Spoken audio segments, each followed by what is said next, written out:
Hello, my name is Justin and I'm gonna be your speaker today. Today we're gonna cover polygons and special quadrilaterals. And the first topic we're gonna cover is the polygon angle sum theorems. But to start with, we need to go over some definitions first. So the first one is convex polygon, which is a polygon with all of its interior angles at less than 180 degrees. For example, this pentagon has interior angles of 108 degrees, which means that it is a convex polygon. Also, we have concave polygons, which are polygons with one or more interior angles at equal or more than 180 degrees. Notable examples include stars. Next, we have regular polygons, which are basically polygons that are both equilateral and equiangular. For example, this hexagon has interior angles that are 120 degrees, and also sides that are all equal to each other, meaning it is both equilateral and equiangular. Okay, now we have some practice problems for you to do. This one's gonna take 5 seconds. Timer starts now. Danny, please put a timer there. So as you can see, the second shape is not convex, which makes it a concave polygon. Moving forward, we have more practice problems. This one's also pretty easy. I'll give you guys 15 seconds.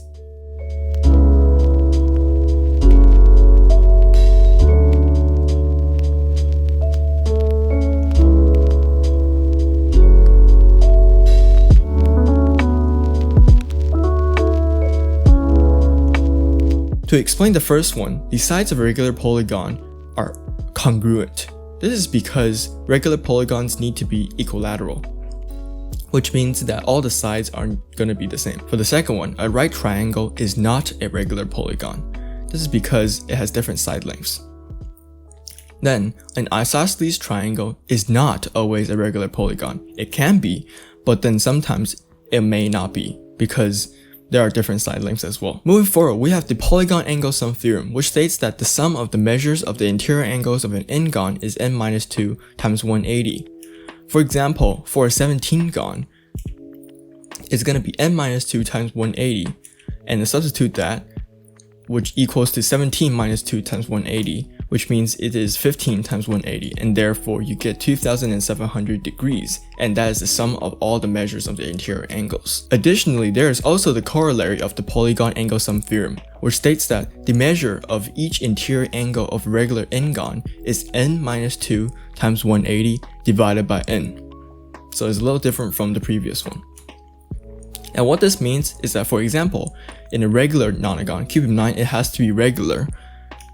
It's going to be 9 minus 2 times 180 divided by 9, which means it is 7 times 180 divided by 9, which equals to 140 degrees for each of the interior angles in that regular nonagon. Then, we have the polygon exterior angle sum theorem. This one is easier, but it states that the sum of the measures of the exterior angles of a polygon, one at each vertex, is 360 degrees. So no matter what, if it is a polygon, it's going to have exterior angles that add up to 360 degrees. What this means is that, for example, from this picture, the measure of angle 1, 2, 3, 4, and 5 will have to add up to 360 degrees. Now that we've covered all of the polygon theorems, let's practice them.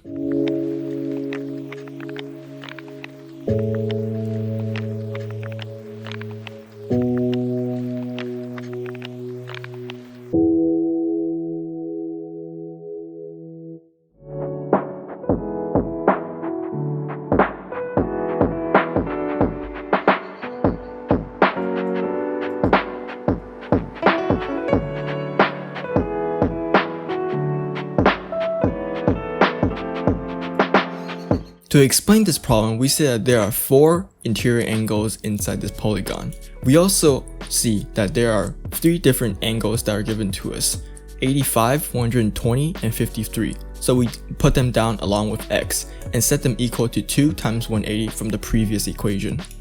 We add up the 3 angles that we already know, which add up to 258, and add it with angle G, which equals to 360, which is 2 times 180.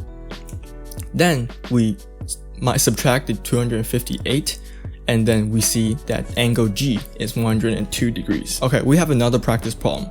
Please take 15 seconds to do this.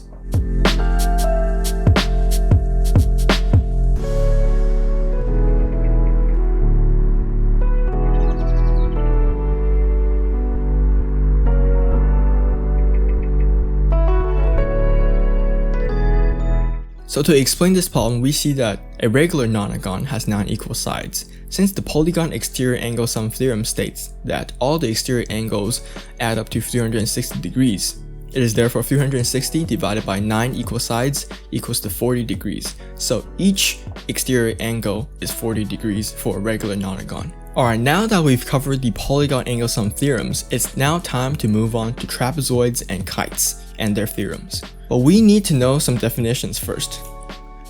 For a trapezoid, which is a quadrilateral with one pair of parallel sides, the paired sides are called bases, the non-parallel sides are called the legs, and the two angles that share a base are called base angles. Okay, now we have isosceles trapezoid, which is basically just a trapezoid with legs that are congruent, meaning that the side legs are equal in length. The first trapezoid theorem we're going to talk about is this one.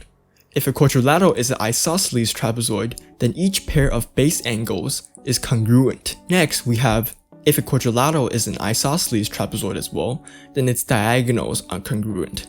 The diagonals are, for example in this image, line AC or BD. Next, we have a very important theorem called the trapezoid midsegment theorem, which states that if a quadrilateral is a trapezoid, then the midsegment is parallel to the bases. What this means is that for bases AB and DC, the midsegment EF will be parallel to them. Next, we have the lengths of the midsegment is half the sum of the length of the bases. As you can see from this little equation next to the image, EF equals to 1/2 of AB plus DC, which means it is half the sum of the length of the bases. Now we have some pretty simple practice problems for you to do. MN is the midsegment of trapezoid PQRS. What is X? Also, what is MN? Please take 30 seconds to do this.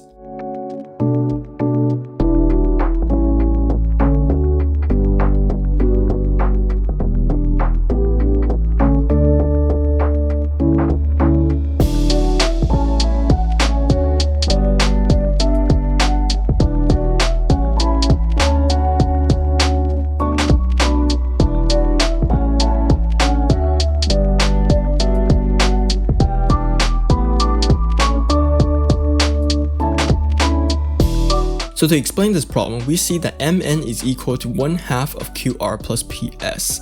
And if we substitute the different equations into it and simplify, we're eventually going to get 6 equals to X. Now we know X. And to solve for MN, we simply plug X back into the original equation of 2X plus 11 equals to MN. And now we get that MN is 23. Moving on, we have kites and a theorem related to kites. But for a kite, it is a quadrilateral with 2 pairs of consecutive and congruent sides. But also keep in mind that no opposite sides are congruent, because this would just make it a square pretty much. And so for the theorem, it is that if a quadrilateral is a kite, then its diagonals are perpendicular. As you can see from this image, IE and KT are perpendicular to each other. Alright, this is all the content for today. But to summarize, we learned about some specific polygon definitions, we discussed polygon angle sum theorems, we looked at the definitions of trapezoids and kites, and also their related terms, and we also went over trapezoid and kite theorems. I'm Justin, and thank you for watching.